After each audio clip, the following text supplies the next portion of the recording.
We're going to get started in just a moment, guys. And Movie Junkie, welcome.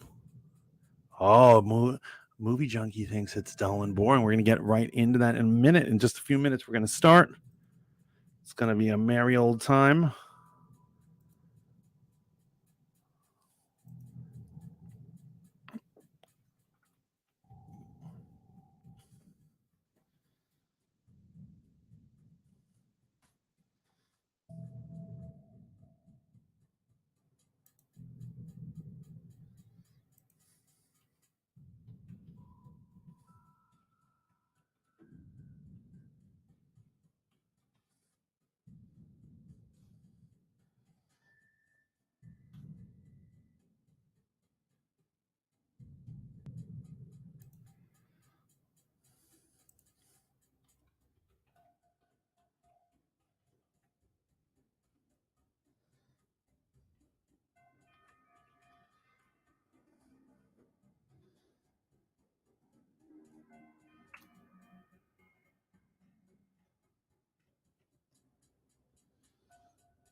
Mayday!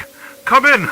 If anyone can hear me, my starship has been pulled into the anomaly.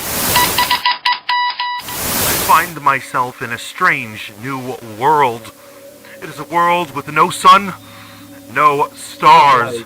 It is a world of anime.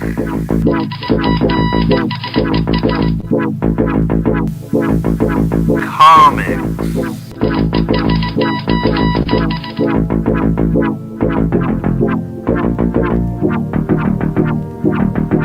Here we go! Gaming.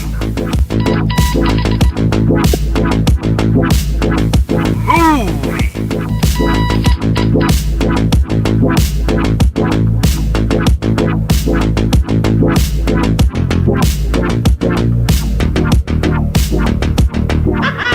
This world is the Rogue Planets. With your host, the Fat Mantis HD. Welcome in, everybody. Welcome to Rogue Planet. I am your host, the Fat Mantis, now in HD, and we are celebrating a very fascinating thing that doesn't happen every year or even very often. The Stranger Things put out a new season, which seems to come out like it takes them about 2 or 3 years to get a single season done. I feel like I've been watching this show since I was like a little kid. But it's here, and I actually have some great guests here to talk about. Before we get into it, I would love it if you guys liked, shared, and subscribed, and keep tuning in to Voice of the Fat Mantis on any of my apps. I'm all over the place. I'm kind of an app whore like that. But your content, your commitment, and continuing seeing you guys in the chat is what makes my day. And so we are here with our first guest. It is of Saberlight Knights of Charlottesville, Virginia, none other than Courtney Monroe. Hello, Courtney. Good evening, sir. Oh, I like that. I like that. You sound like a Sith Lord when you said that. That came out a little more growly than I wanted it to. I feel like there are dark spirits out tonight. Hey, with the subject matter we're going to talk about, it wouldn't surprise me, Very fitting. And also, everyone's favorite true crime podcaster, Grey Winthrop. How are you today? The true crime podcaster who doesn't actually post anymore. Yeah, that's me. The way I see it is you're just waiting for your triumphant return. I mean, and any day now you're going to I want to stream or podcast again someday. I don't know if I'll be doing it about true crime anytime soon. We'll see. We'll see. Anyway, hello. How you doing? I'm doing awesome. good. I'm doing awesome. I've had a stressful day, a lot of work today. I'm streaming nonstop tonight. When will it end? I don't know, but I'm having so much fun. And some movie junkie in the chat is saying Stranger Things 4 is dull and boring. Rogue Radio comes in and says, blasphemy, Stranger Things season 4 was amazing. Typical rebel. What up, AJ? Welcome in. Movie junkie says, what a crappy world to live in. my troll detector is going off the rails right now. I was gonna say maybe movie junkie only saw the Russian plot of Stranger Things. Yeah, I gotta say, I Stranger Thing usually surprises me in how well they execute. Like, they'll have the most basic plot and somehow it'll be awesome, but the Russian plot, just let it end already. I feel like it makes no sense that they took Hopper away from the story. Yeah, they removed him from the story and just left him there and left him there and left. And at first I was digging it, and after a while I was like, just let him go home. Yeah. You know, it's funny to me how in this show, especially like with the topic that it covers, that the Russian plot, is the one we're not. We want the 3D and the sci-fi stuff, but definitely not that. It's kind of flipped. That's how lame that plot is. I feel you on that because we're more used to seeing them fight the ghouls and the goblins from the upside down. And what is the Russian plot even doing in this? Right. So it hit us really hard in season 3. We didn't even see that coming, right? That they were like, wait, secret Russians are high. Spoiler alert for season 3, guys, which has been out for like 7 years or something. That were like secret Russian headquarters under an American mall. I know, man. That was weird, right? But now they're tripling up, and they're like, and now he's in Russia. And I'm like, in Russia. And not only that, but now he's like full-blown like action hero. Like, I felt like Hopper was a tough dude. I never doubted that. But you could have told me he'd be the greatest assassin on the planet with how he was throwing out hands in this season. That was kind of a jump. Like, what happened? Why did he get so beastly all of a sudden, And actually, I got to say, it takes a special man to break out of a Russian prison, and the stuff he was doing, like, no normal man could do. Exactly. So it's just kind of a crazy thing. I thought, 11 was the one with powers, not Hopper, Yeah, apparently he can break all the bones in his feet and just like walk around like normal. Like it's nothing. And he can throw the guards. That's not happening. Yeah. Yeah. Tonight was Kathy's first time in Mothership Monday. It was great to have you, Kathy. I love an educated woman who brings the fire. Just like Lainey, Kathy was bringing it tonight with facts in the chat. So I really appreciated that. Nice. Lainey says season 3 was my all-time favorite so far. Not gonna lie. Okay. I'm gonna say 1. I feel like there's nothing more mystical than 1. 1 was just a completely different show. If that you took ask me to another realm. Yes. I was like, what is? I can't believe this thing is popular, but it is good. If you compare 1 with 4, it's just, in my opinion, not even the same show, really. Like, as far as tone goes, because season 1, man, it was just this crazy ass mystery.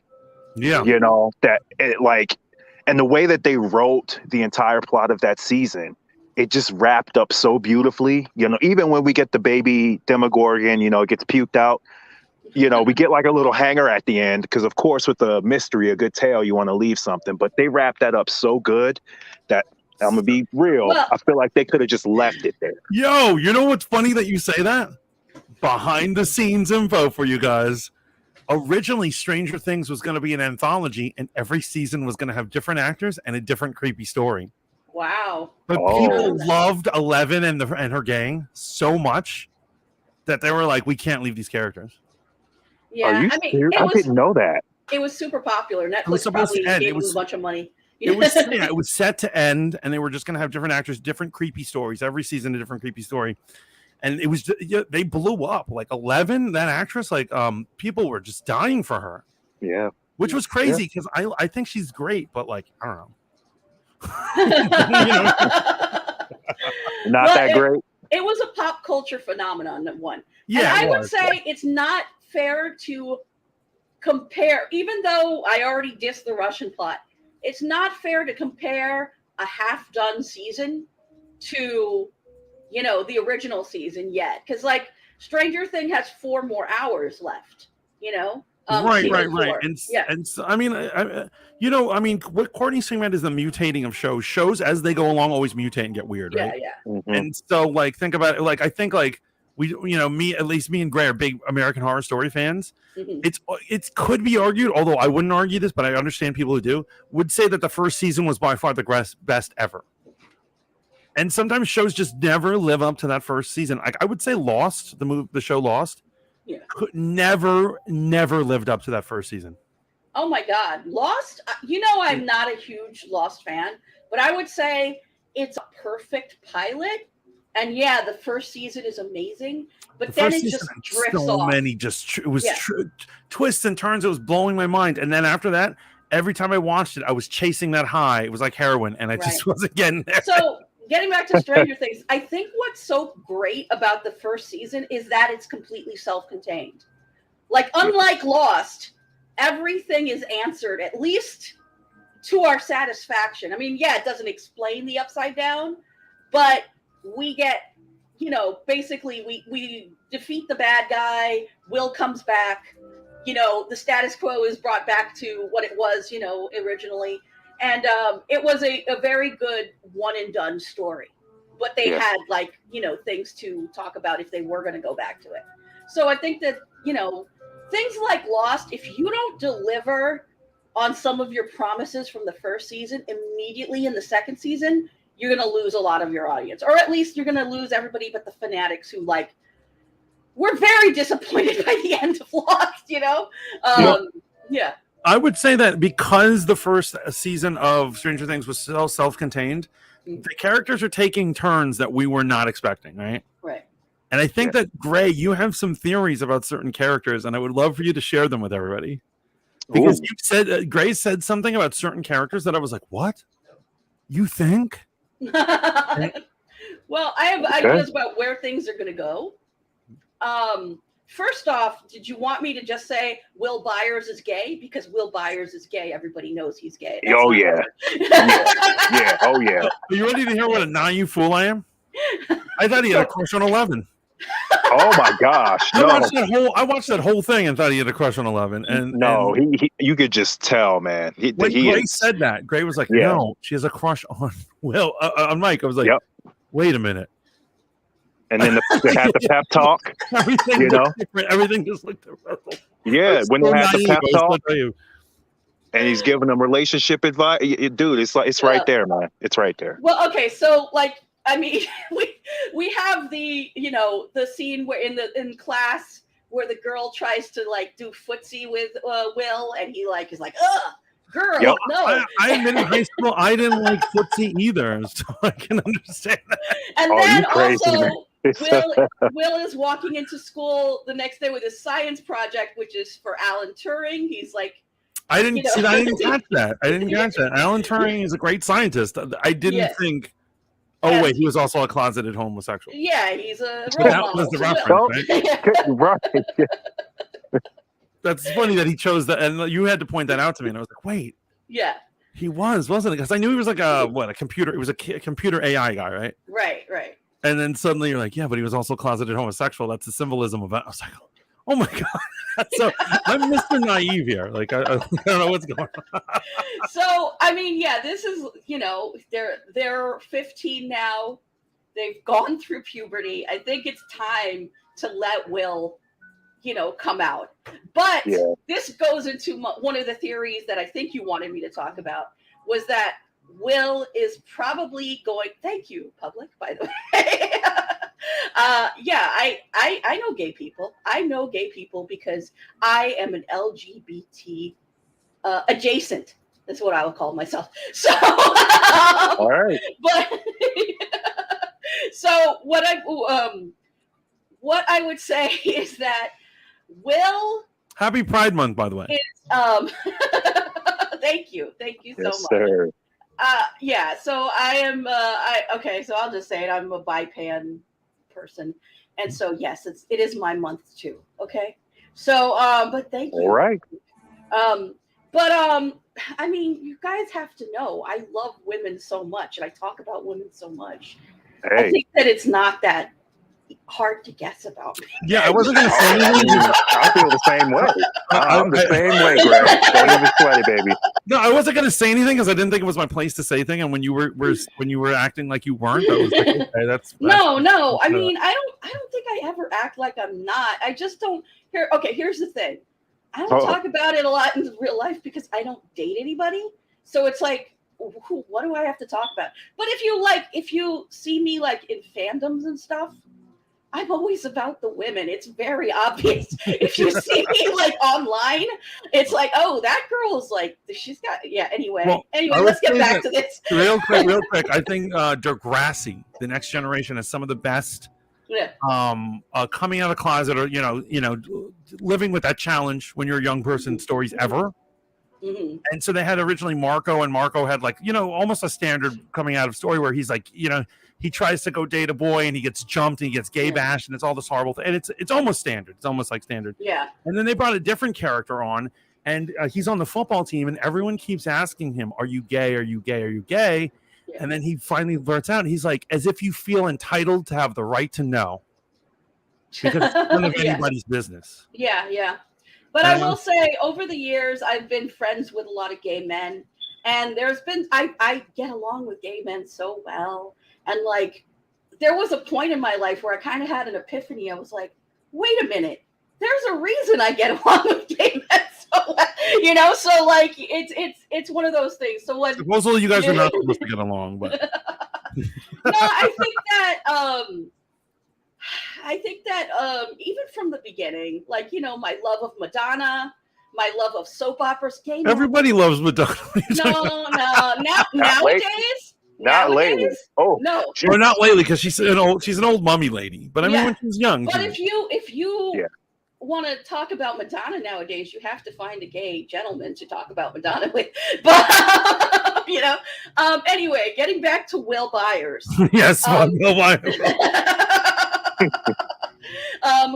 Who I saw as a kindred spirit.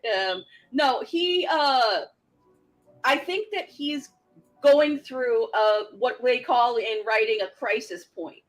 Okay, so we have him being confronted with his crush on Mike, and Mike is completely oblivious, and not just oblivious anymore. He's openly contemptuous of Will. He's ignoring Will. His birthday just happened. It's very subtle, but this is crazy. I don't know if Courtney, if you caught this, because I did not catch this. Right. In season, I believe 2, when Will is back from the upside down and he's not feeling well, he's like messed up. Joyce is trying to get through to him, and she's talking to him. And at some point, she mentions that it's like she talks about a birthday he had, and she said it was March 22nd, right? So she had mentioned that in like season 2. In this season, they don't mention Will's birthday, but when 11 is being terrorized at the roller rink, somebody is taping it. Somebody is videotaping it, and the date is March 22nd, 1986. So one of the reasons he's so snippety is that it's his birthday and no one remembers. And nobody. Oh wow! Why wasn't that? That's crazy. Yeah, that's crazy. Like, I don't understand why that wasn't like an open part of that plot. Like, why is it so well hidden like that? I think that might be something that he's going to blow up about. At the end of the season. I also feel that so we got Will at this point. Yeah, thank you, lady. But I think we got. I mean, I feel like in the beginning. Well, first of all, Will Byers in the season 1 was just the like damsel in distress, basically. Pretty much. Like that's their mission. He was the MacGuffin they had to find. But I think that after that, you see this like slight bullied young boy, and you feel like he is the he is the troubled kid. He's the outsider in the group. But he also always was like trying to get Mike's attention. Mike from Right. the moment he meets 11 is just ignoring his best friend, and it's really sad, you know. Right. So, but you have a theory about what's going to happen now. Right. So my theory is, it's taken so long to get to this point. I feel that Will is going to freak out on Mike and 11 at the end of the season, and it's going to untap his latent I would say, because now we know where the powers are based on. So I'll say Henry Creel type powers. I'm not going to say 11 type powers. I think my theory is that in season 1, the Demogorgons were attracted to Will because he has latent psychic / dimension bending abilities. And I think that we never actually see him go through the gate. He may have opened the gate himself. So that was my theory. Okay. So we actually, we don't even see it. Something is chasing Will through the forest, right? In the first season. And then next thing we know, he's disappeared. We never actually see him go through that gate. Who opened the gate? Did the Demogorgon open the gate? Or did possibly him in his terror and panic open the gate? What happened? What just happened?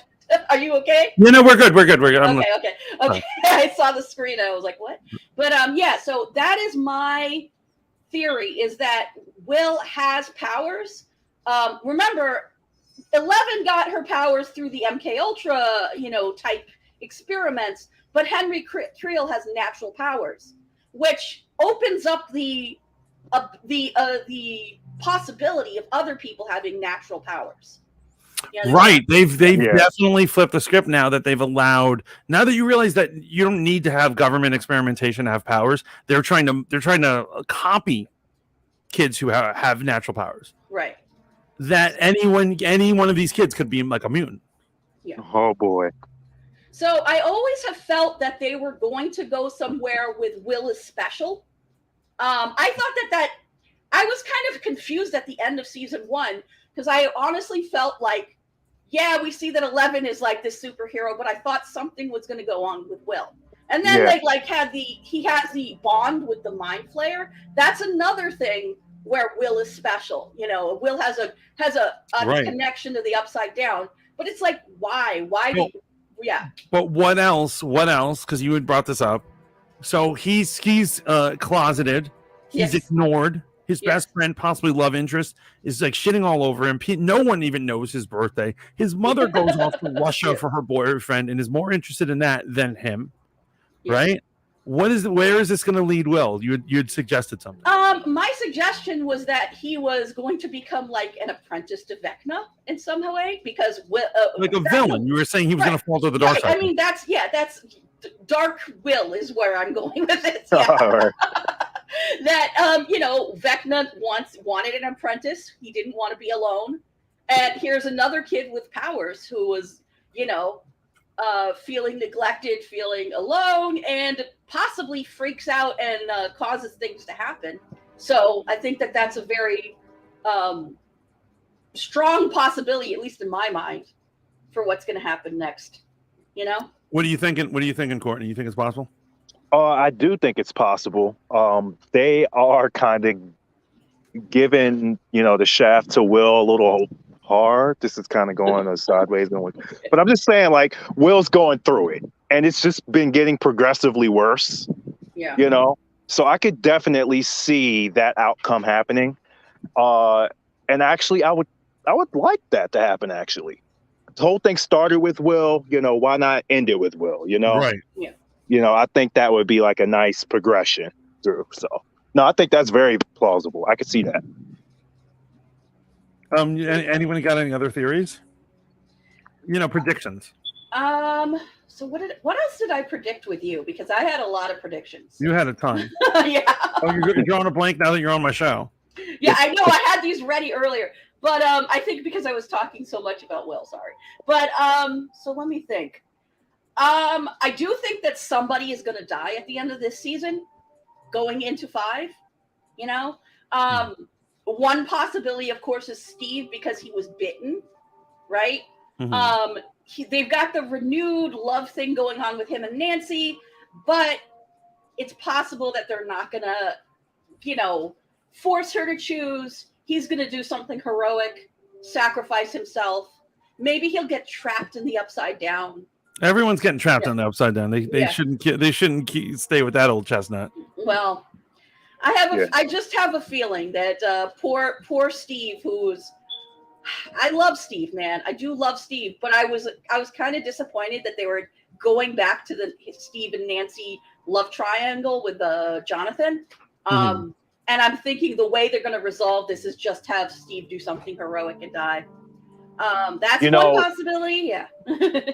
I mean, I'm perfectly fine with that, because one thing that does stick out in my mind about this show is how bloated the main cast is. Huge. It gets bigger and bigger and never smaller. Yeah. And it's not even like it's just a main character and like, supporting characters. Everyone's the main characters, like 16 main characters. I agree. Like, you have all these main characters. It's just like, they could be setting us up for something like that. We could get a slaughterhouse and knock that number down. That would go places for me. I'd be pretty cool. I'd like to see that. I don't understand the thought process of just keep adding and adding and adding. Yeah. Like Max's brother. It's strange that like he would, how it's like he's the newest in, but then he's the first taken out. And I was like, why don't you take some of the old characters out? I'll tell you what, you can always use a bully. You can always use a bully in the story. Yeah. So there's too many nerds. Yo, you took the words right out of my mouth, because my favorite character probably in all of Stranger Things was Billy. Yeah. Billy was, first of all, the actor played him to perfection. I mean, I just got George Michael vibes. Meathead, cigarette chain smoking. Like you have like cool supporting characters like that, but then like when I look around, I can't really think of anyone else that sticks out.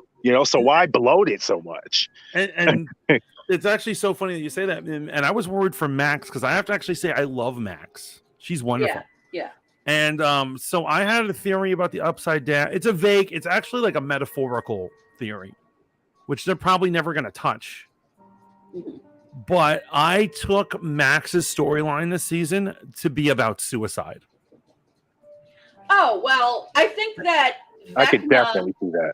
Vecna is going after people who are at least somewhat suicidal. I mean, like Chrissy was bulimic, right? Right. And bulimia often goes hand in hand with severe depression, Right. So I think that I don't think that she's at that point where she would kill herself. I think she was, though. Here's my theory. So the cheerleader who originally gets taken by Vecna, she obviously her evil flashes are about her mother hating on her. Right. And so that's teen having issues with their problems and whether their parents and whether they fit in and all this stuff. Right. Then later on they get the nerd kid who accidentally was involved in hit and run. So he's got guilt on his shoulders. Yeah.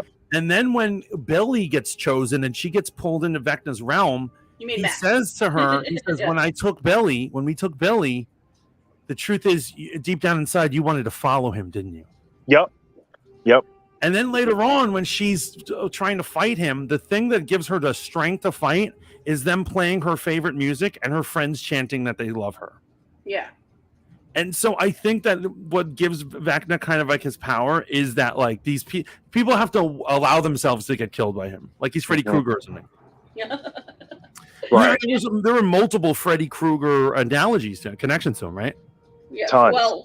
Well, Victor Creel was played by Robert Englund. No, his dad. Yeah, Victor Creel is. The dad. Yes, the dad. The dad is Victor. Yeah. The dad was played by him and all this stuff. So it's an interesting thing, and I thought it was interesting. And also, with Max, just in general, what happened this season after her brother dies, she breaks up with her boyfriend for no reason. She withdraws from all her friends. She's a loner. She's grumpy. Mm-hmm. And I think it was all. I think the whole plot was being played out as a metaphor for teen suicide, and I thought it was well done. Yeah. So Max is my girl. I'm kind of over the older kids. I'm over Dustin and Will and Mike and all of them. I feel like I've seen them too much. I mean, yeah. I really like Eddie. I feel like Eddie is the next Bob Newby, and he is going to die. He's going to die so hard. I I will be pleasantly surprised if Eddie doesn't die. But as you said, the cast is way too big. They got to cut some of people. And poor Eddie, he's already got this thing where he's ashamed because he keeps running. So he's going to have this epic last stand. And most likely, he's going to die during his epic last stand. Yeah. I honestly think that he's here to become Eddie from the Van Halen covers. And then he's going to become a zombie rocking out in the upside down. Right? I think he literally is Eddie, though. If you look at him, he kind of looks like he's the human version of Eddie. I think his name was purposely chosen for that purpose. But I can see him dying heroically. But what's up? I hope they don't continue the pattern of just killing the new person. Kill these old kids, man. We don't need Dustin. Dustin hasn't had a good story this entire time. Well, I don't know, man. Like Dustin, to me, like he's just Stranger Things. Like I feel like he's just Mr. Stranger Things. Like he's the kid that like immediately comes to mind. He's the sidekick, not the sidekick. He's the mascot. Yeah, so I would be kind of gutted to see my man go. That's why it should be the person who got you. You know what I'm going to say? Don't do I'm that going to to say me. it. Mantis probably already knows what I'm about to say. Mike Wheeler. Kill Mike Wheeler. I don't care about Mike Wheeler. I've never cared about Mike Wheeler. I've never cared about him and 11 as a couple. Kill him to give 11 some angst. I don't care. I just do not care about Mike. So Mike is falling into the Cyclops zone. Yes. No, not the Cyclops zone. Yeah, the Cyclops zone. So what it is that stereotypically many women fall into that zone where they're just the purpose is just to be the girlfriend. Yeah. And in the first time ever in a reversal, the X-Men comics make it where Cyclops becomes the boring one, and he's just there to be Jean Grey's lover. Yeah. She's valid because she has a boyfriend, whatever the fuck he is, whatever he does, who knows. Yeah. It wasn't until he went evil or he went kind of dark that Cyclops would get like a personality, but that was late in the game. Yeah. That was after so many writers looked around and was like, wait a minute, Cyclops doesn't have a personality. Right? But Mike Wheeler is that. He doesn't have any personality. He has no plot. He's just kind of there to be 11's connection to Earth. Yeah. Okay. God, why did you just flame that man like that? God, you just went in on that. Jesus. And then you roasted my favorite X-Man on top of that. Like But did Cyclops become your favorite X-Men after he went dark and edgy, right? I've always kind of had a soft spot for him. Even in the 90s when he was just the leader, he's just like, he's the leader. He pilots. Yeah, like, I mean, Nightcrawler's actually... Okay, Nightcrawler won, Cyclops second, but the point still stands, you don't have to... I cared about him then, and then I love him now that he went like, Mutant Lives Matter. I love that shit. I love Mutant Lives Matter Cyclops. But you know what's interesting? In order for him to have that storyline, he has to have the boring life. Yes, that's he has what to makes have it. Interesting that he was like, I used to just be complacent and be a boring dude, but then I looked around and saw my people suffering, and realized enough was enough. And so that's what's cool about Cyclops. But right now, Mike is 90s Cyclops. I can do without it. Yeah, we could kill Mike. I think. Yeah, so something would have to be really special. Like, they'd have to do something really special with, thank you, typical Rebel. They'd have to do something really special with Mike Wheeler in order to make him an interesting character at this point. Because, he exists to be the love interest for 11, and to be the sad origin story for Will to go evil, Well, actually, you also realize that now that we're talking about this, if he were to die, he would give both Will and 11 edge. Right. There you go. That Will could always be like, my first love was my best friend. I never told him, and he died. Right? And then 11 could be like, my first love died, right? Right. So, speaking of 11, what are you guys' thoughts on that character? The character I love, the actress I don't love. Okay. And not because of her acting. I just don't like, Millie Bobby whatever's attitude toward life. I mean, I don't need a Drake fangirl to be in my shows. Well, she's not into Drake. I mean, let's be real. Drake groomed her, so Oh, give her oh, some. oh, oh, oh, He was DMing her when she was like 12. Okay, come on. Right. oh my God. Okay. Didn't know that. She's got a boyfriend now who is age appropriate. So we're all happy for her that she's out of that stage. Right? So let me ask you, Courtney, did you finish? You didn't finish the season, right? I'm almost there. I'm on episode 6. I'm almost there. Okay, episode 7 is so good. Go watch it. So good. Okay. So wait, do you know about like the whole Victor Creel thing and her thing and like all that thing? Yes. Yep. So you understand like what really happened in the asylum? Right. Right. Okay. I really like her story this season. Yeah. Okay. I like the whole like her reliving her past. I love the special effects when they make her like cut between being a teenager and being the little 8-year-old. Yeah. That's done so well. And she really does look like an 8-year-old little her, right? So adorable. Yeah, I saw the actual actress who's playing her as an 8-year-old. And it's so cute because Millie Bobby Brown is actually directing her, like in her mannerisms and everything on how to act as a. And she's like, "Bitch, that's not how I hold a cigarette."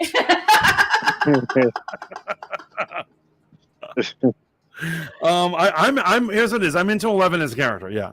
Yeah. Okay. I do think like you said, like I was saying, there aren't a lot of serious consequences happening. So I kind of wish any character I like, I wish there was more some kind, like, I guess that might be why I like Max, because she's the only one who's really suffered. She actually lost her brother. Yeah. You know? Yeah.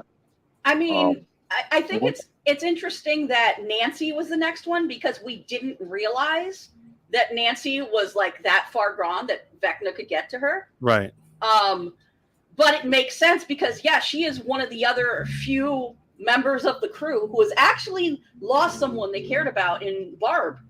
And and the fact that she has so much guilt, is all tied up also in her relationship with Steve, and having Steve around may be exacerbating her guilt about Barb. So I think that it makes a lot of sense, that she is now in trouble. And I know that this sounds like some not cheesy writer, but this is like Trope City. But wouldn't it be cool in the last season if Barb comes back, like a zombie Barb? Oh, that would actually be fantastic if they pulled that off. What? I'd love it. Mantis, should I talk about what my other theory was? Yeah, I want to hear theories. This is a theory that I would say is season 5 or maybe the end of the series, because they're like Hawkins is frozen in 1983, right, or the date of Will's disappearance. So shady. I was wondering if possibly time travel and possibly a retcon of events may happen in season 5. I don't know if that's going to happen. It's actually might be hard because they'd have to de-age the kids at that point. But I think that might be something that's possible for season 5. So I'm gonna have to cite another YouTuber, Okay. Flicks in the City. Mm-hmm. She did an entire. It's so funny that you say that because she did an entire video about how she believes it's going to be time travel. Okay, well, and she said I don't know this person, so she said season 1. She said since season 1, they have constantly be talking about time travel. As a matter of fact, at the start of the season, when 11 is writing the letter to Mike, she says, "In many ways, we're all time travelers." Yeah. Remember how she says time moves and she doesn't realize that it's moved? Yeah. And she says we're time travelers. In season 3, the movie they sneak into is Back to the Future. There's like all these references to constant time travel. Oh, and the clock. The clock, the endless clock imagery and the breaking of clock. Oh, that you know what? Hates time. Wow. Now this person is actually reinforcing my theory because I didn't even think about it. Also, when Vecna is making his big speech and basically, monologuing at the end, Philip Glass's opera, I can't remember the name of it right now, but it was used in Watchmen When, yes. He said that. I didn't even believe it when I heard it. I said Watchmen, like Zack Snyder's Watchmen. Yeah. It's so very interesting that the grandfather clock is a huge part of the season. Well, and when Vecna kills, clocks nearby go backwards. Oh, I did not. What? Yeah. So Flex in the City pointed out, they look back at the thing, and like when the people are getting killed or whatever, they will cut to a watch, or you'll see the image of like a watch or a clock nearby, and it'll start ticking backwards. Oh, wow. And so I don't. What is this a symbol of? I don't know, but it does seem like they keep referencing time. Maybe Vecna has some issue with time, whatever the hell that's about. I was of the thought process that if time travel got introduced, that would be jumping the shark to me, which is weird considering what the show is. The mind flavor, the demigorgon, the upside down, like all of this stuff.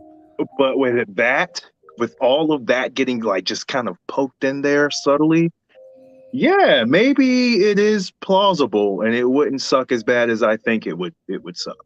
So I think that I think that's cool. It's cool that it's being foreshadowed if they're really going to go that way. Because if I hadn't heard all these theories and someone said it's going to be time travel, I'd be like, what? I would feel like I would agree with you. It would be jumping the shark.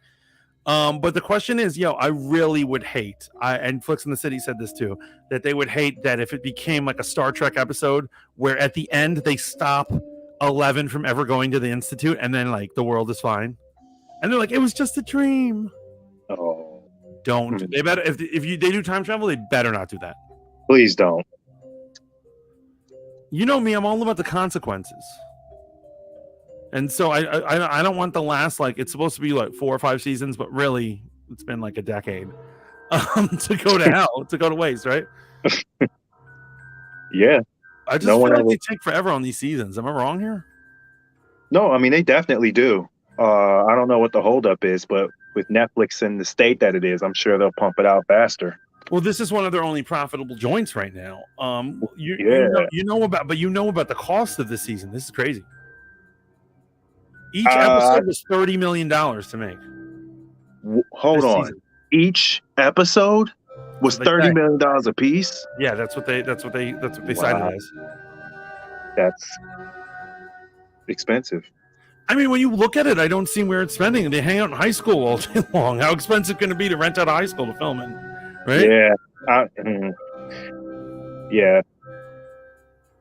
I mean, talking about budget, I just have to say this too, and just don't hate me, but I'm not gonna lie. Sometimes Vecna, I didn't know if I was watching Stranger Things or Mighty Morphin Power Rangers. I agree, particularly with the tentacles.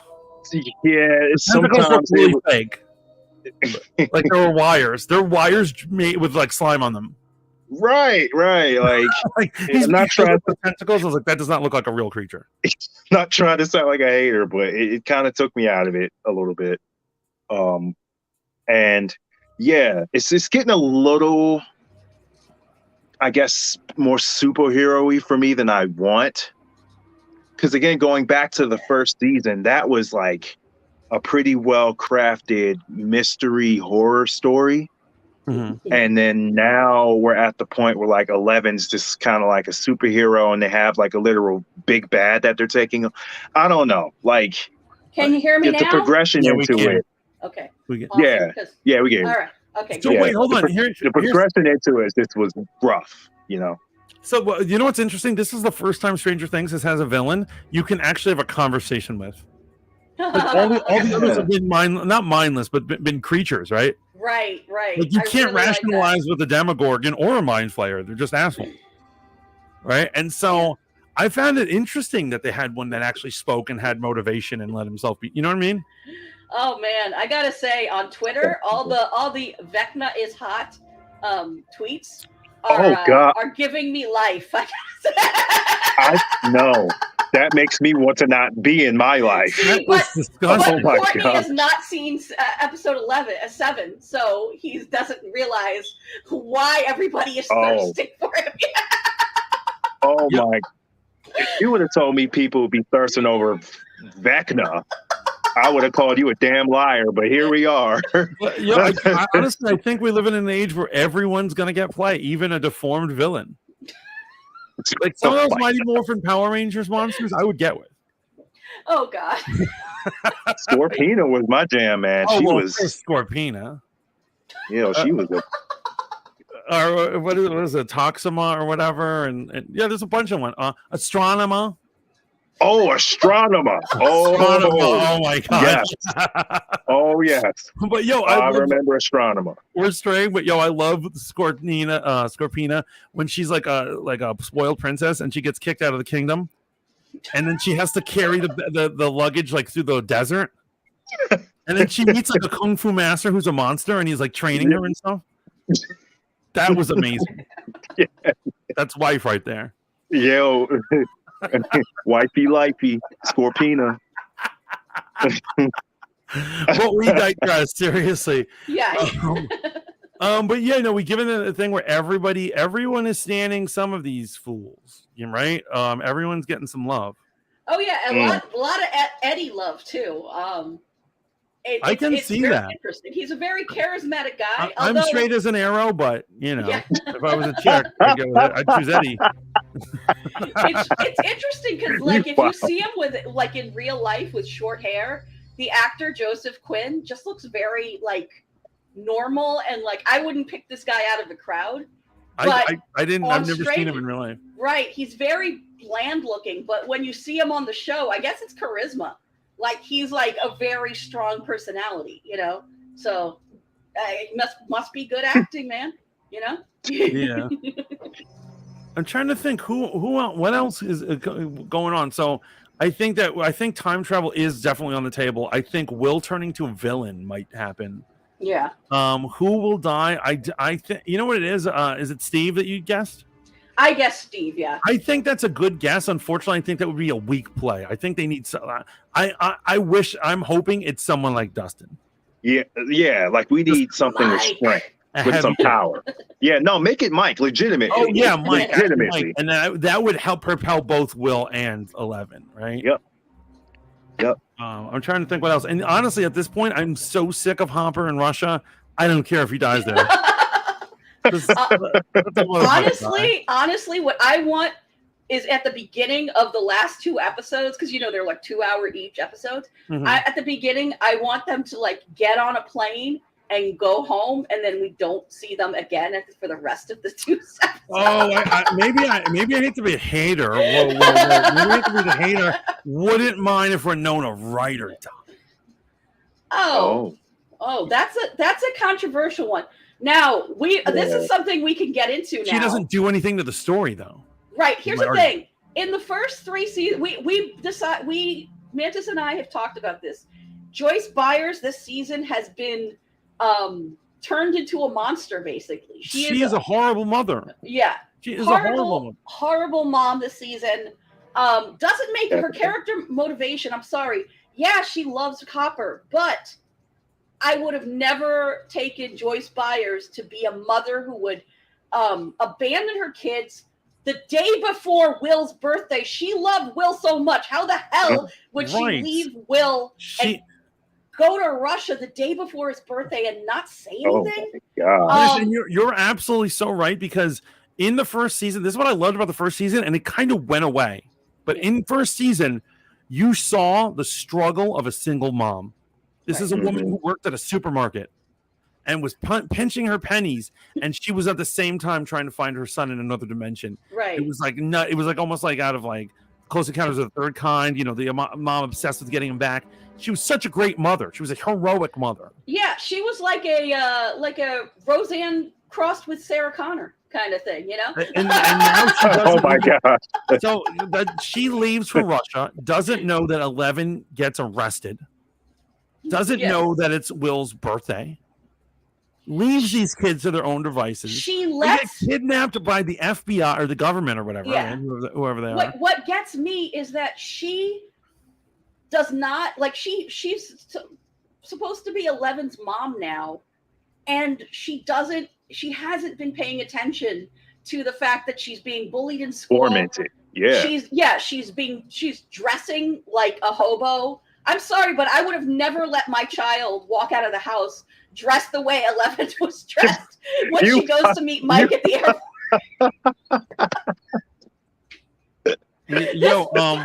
This poor child, that's torture. That's like Papa level torture, okay? To let your child go out of the house dressed that way.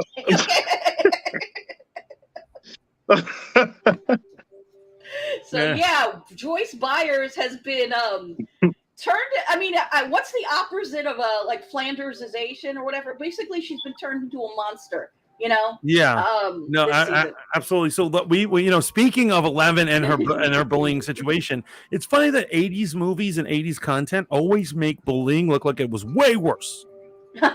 It is a bit bad trope. Yeah. The way those kids were going on her, I was just like, yo.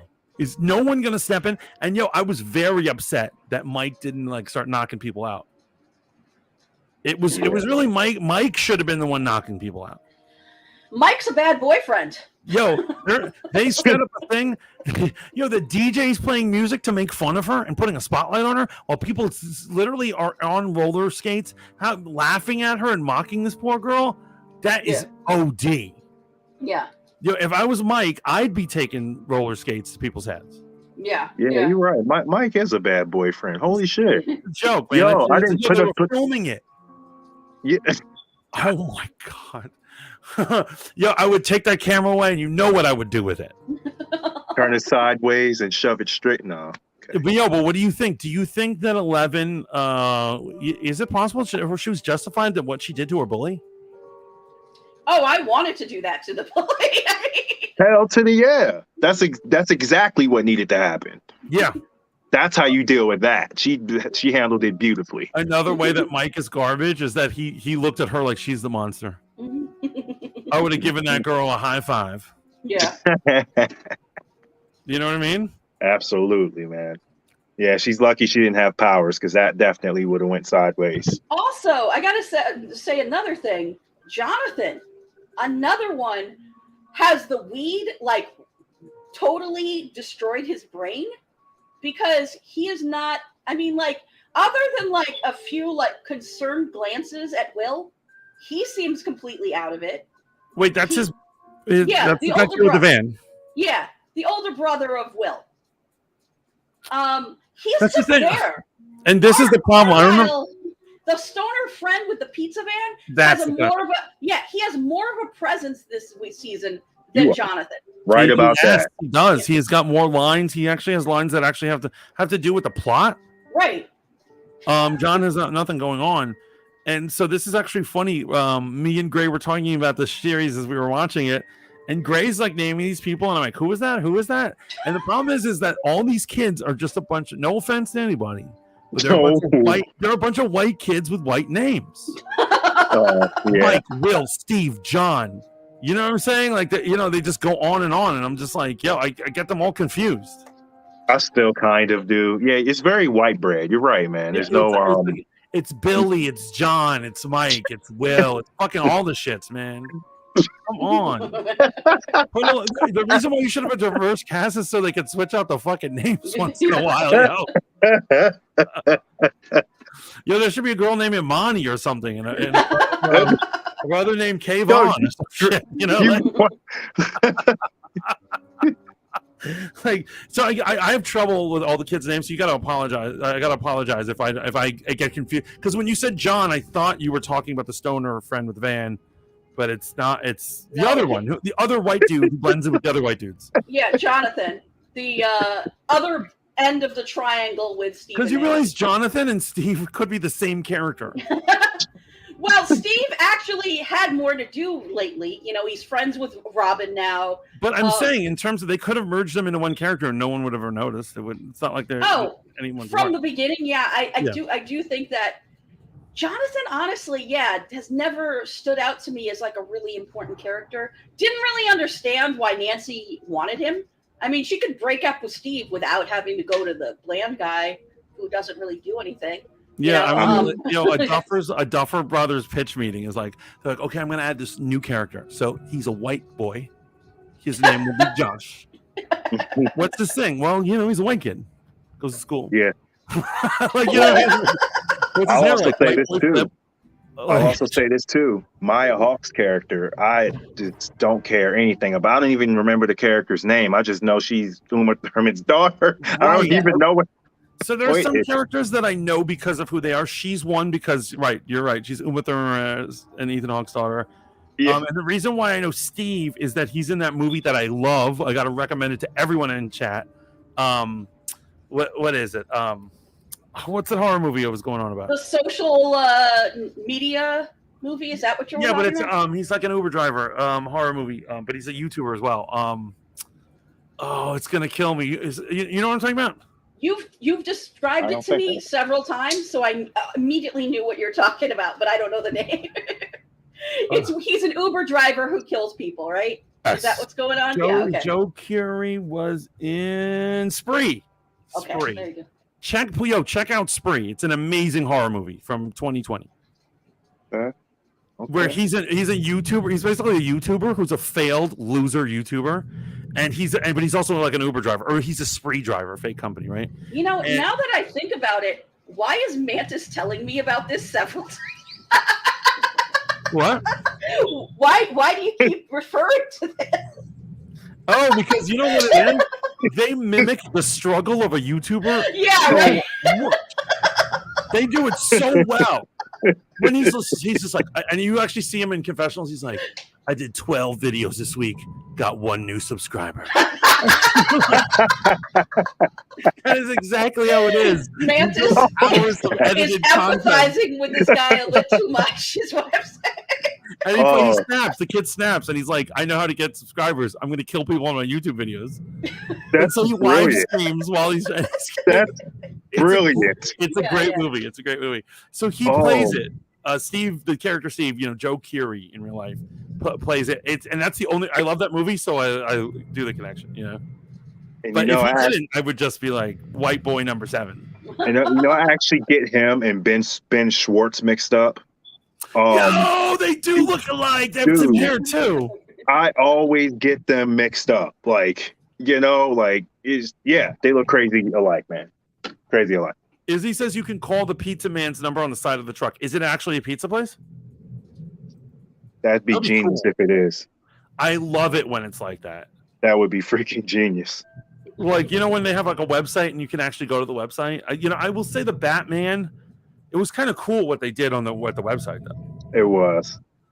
You know how we feel about the movie? We discussed it actually on this very show, right? Passionately. The fact that they actually made a real website and there was actual information you could download from it was pretty cool. Yeah, they had a video you could download and little extra stuff. Yeah. Okay, so guys, what is your favorite season and character of Stranger Things? Ooh, good question.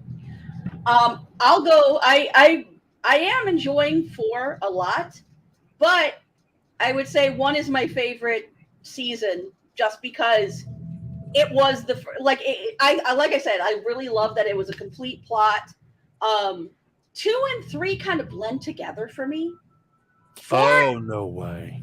I feel like I agree actually. Yeah. I feel like they because the bad guys were kind of. I mean, I remember like things like, for instance, Bob Newby. I really enjoyed that guy. I remember Paul Reiser, obviously, because he's back again. But a lot of it like was not that memorable to me now, right? Years later. But I will say 4 is very memorable. No, I'm not going to remember the Russian plot or the California Hopefully, crew. I hope I forget it. But the A plot, which is the Hawkins kids, and 11, which is like the A1 plot, are really tight and really great. And I wish they could have gotten rid of the Russian plot and the California crew. Actually, another thing I gotta say is, why did they move not half the cast, like 1/3 of this cast to California? That was a very odd choice. That did nothing for the story at all. Yeah. They could have stayed in the same town and it wouldn't have changed anything. She could still be bullied. She could still have issues with Mike, and Will could still be gay. It's not changing anything. Right? Oh, and my favorite character, Erica Sinclair. Oh, oh my. AKA Lady She- Applejack. She. Oh, I feel like she's Lady kind of. Applejack. I feel like she's I kind of love her. controversial. I feel like I know. That's why I Why, like 'cause her. she's a Actually. blurred. She's the first blurred ever. Well, no, it's just like either you love her like Gray, or she is the most annoying character You know in the what? entire though? show. I love her. I do love her. I I gotta say want her this. to thrive. Okay. I do want love her. Erica to grow up and be a science fiction writer and win Hugos. Okay. I love Erica. Okay, wait, hold on. I will say that I do love her, but this season she had some conflicting data going on here. Okay. Here's the thing. She knows what's really going on. She knows that there's a mystical world out there and monsters and all this shit. Mhm. And that later on, late in the season, she's busting her brothers and their friends' balls. They're looking to help Eddie, and she's looking to get in their way. And I was like, she knows the secret of the town. This is true. So Yeah. why is she hating right now? I think that. And she's even threatening to tell them. She's like, I'm going to tell the parents. Oh, you know where Eddie is? And she's doing all this shit. I'm like, yo, you know what's going on. You know they're monsters. So if they say a monster framed Eddie, she should be. And also, she should have a bond with Eddie because he was the DM. Yeah, that is true. That is true. I think that they were trying to. I don't know. Honestly, I feel like the parents, like not Joyce, obviously, but the Hawkins parents, were reacting like reasonably with the information that they had. Was that Yes. these kids are totally stupid for running outside and trying to. They should stay home. Listen to the police. What the hell are you doing, right? Or I would even argue, Yeah. and I think you've made this argument in the past too, that the satanic panic Mhm. in this situation is not wrong. Right. Magical things are happening. Kids are telekinetically being ripped apart, and their body parts are being done around. That's some devil shit. Yeah. Yeah. If that happened in my town, I wouldn't let my kids play D&D either. So it was a little weird that Erica, for whatever reason, was like on the parent side at first. But then she was like, oh, wait, you know what? Never mind. I'm with you guys, Because they were trying to play off satanic panic as something that irrational fears that happened in the 80s about D&D. And I understand that. Clearly irrational fears. In this case, there are demons and there are monsters. Yeah. So the parents aren't irrational.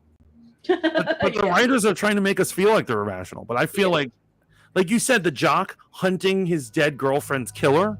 Yeah. He's not an asshole. He's not being a bully. He really thinks this guy killed his girlfriend. I'd be trying to kill him as well. Yeah. So it makes total sense for people to think that Eddie is a psycho killer. yeah. But yeah, you're right in that. I don't know what they were doing with Erica right there. Maybe maybe they were like, didn't know what to do with her at some point. And then they were like, you know what? Let's just have her join the crew.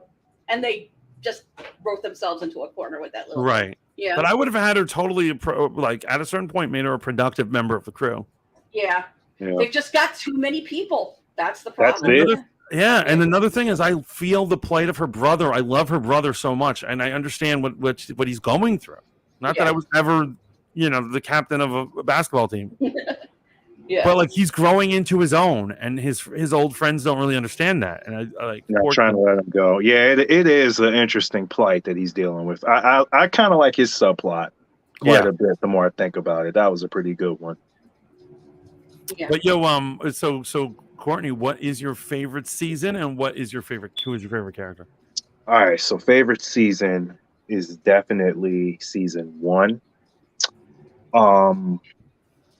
Side note, least favorite season, I think I'm with Gray. 2 and 3 kind of blended together. I just know the Mind Flayer wasn't in 2. That's how I can separate them.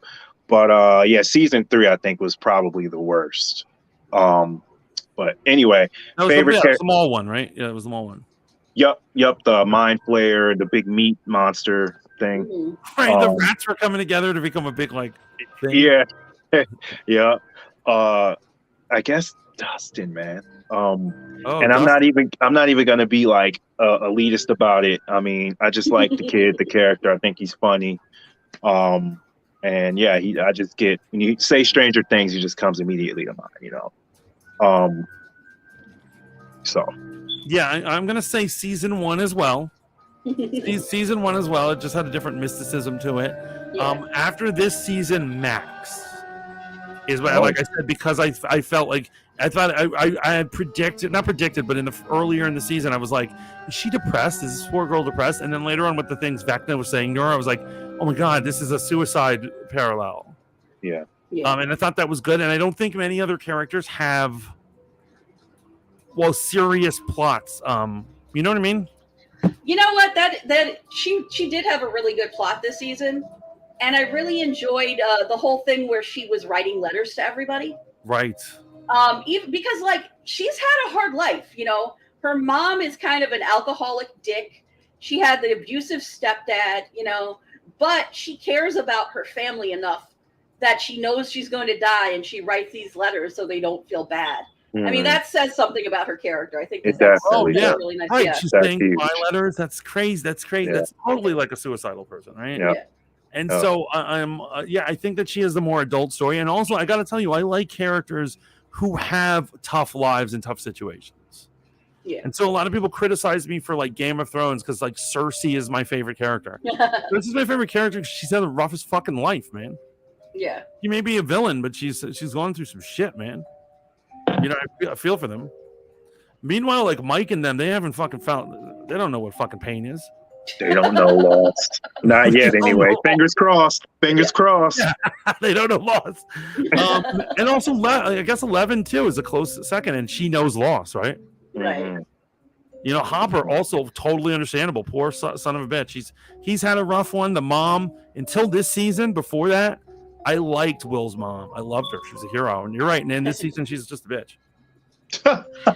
She's just neglecting her kids, man. Like, we're supposed to be like, oh, this is true love. She went to find Hopper, but I'm sorry.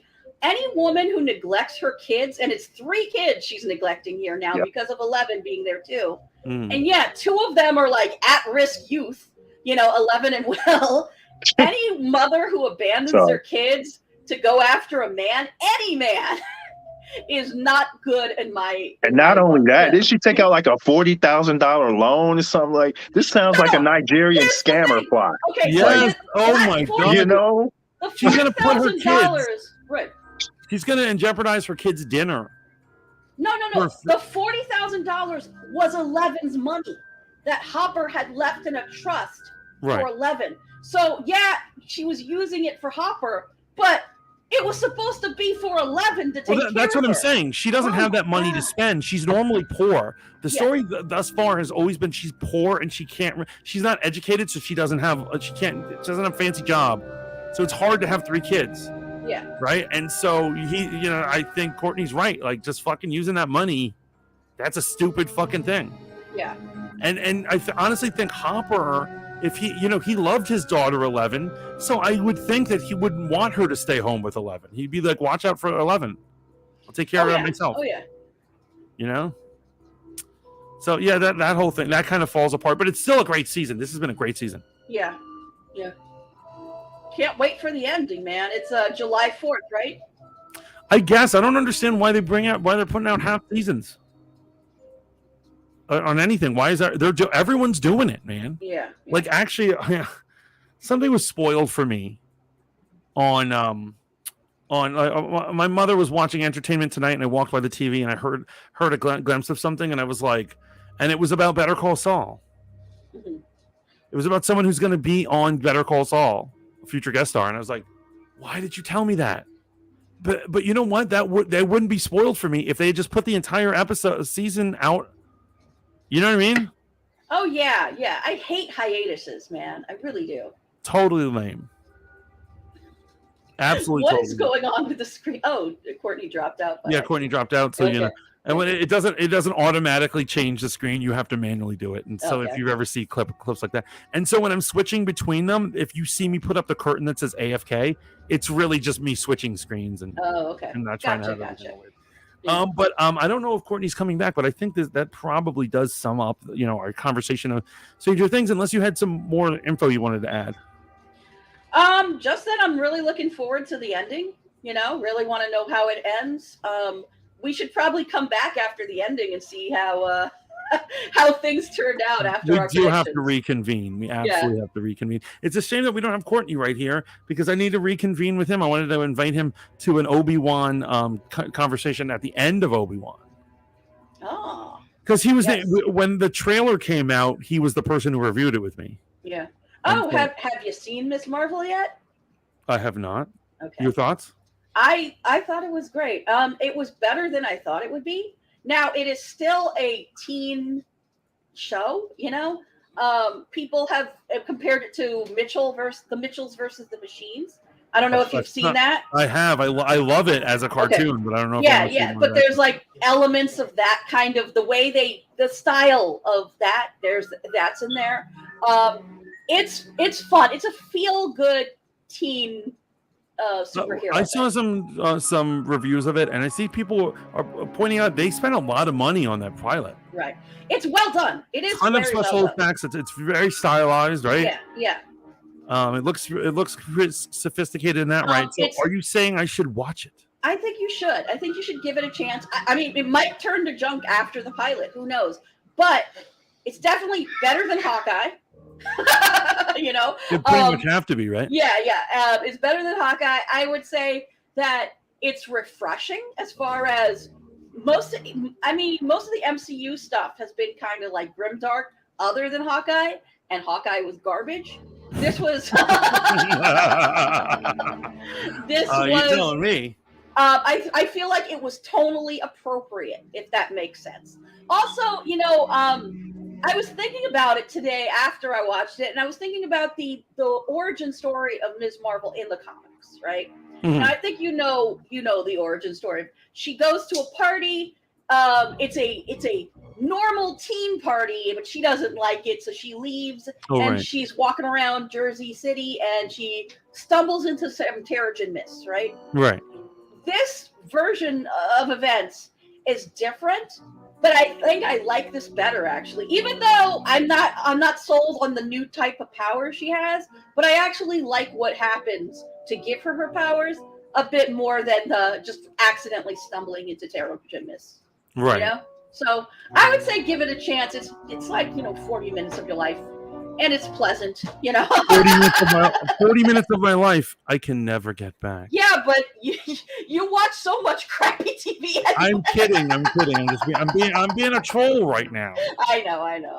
And so that we are coming to an end of this week's Rogue Planet. Thank you, Courtney Monroe and Grey Winthrop, for being here. Do you have any shout outs or any plugs you want to give us? I have been feeling the art bug again, so I will be streaming in sometime soon, and I'll actually plug myself this time because I've done it before and I did not plug myself. Thank you for plugging me the time that I did it. But I will say that I'm really planning to do it soon. So okay, so you're saying that's going to be on Twitch, right? Yeah, you're going to do your artwork on Twitch. Stream some art on Twitch. Maybe this weekend. Maybe tomorrow. Who knows? Just do it. My trick This to weekend. streaming, is you just do it. Yes. I know it sounds easier than it is.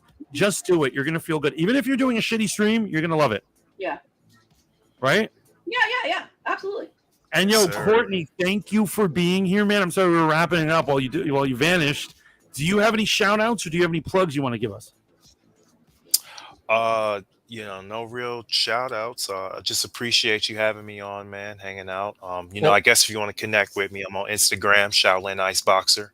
For Saberlight Nights, you can find us on Instagram, just Saberlight Nights, Facebook, YouTube, TikTok, all over the place. Courtney. So yeah. And so Courtney, I am extending an invitation for you for the 22nd of this month to return to Rogue Planet.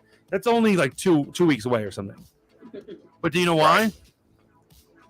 Because when Obi-Wan's trailer came out, you and me reviewed it here on this show. Now that it's going to end on that Wednesday, I would like to discuss it with you about what we thought we were going to see, what we did see, was it worth it, and all sorts of shit. That sounds lovely. Are you into it? Hell yeah! I'm so into guys, yeah. Thank you so much for coming out. This has been amazing. I've had the time of my life. Courtney, finish up Stranger Things. I'm on it now. Okay, good.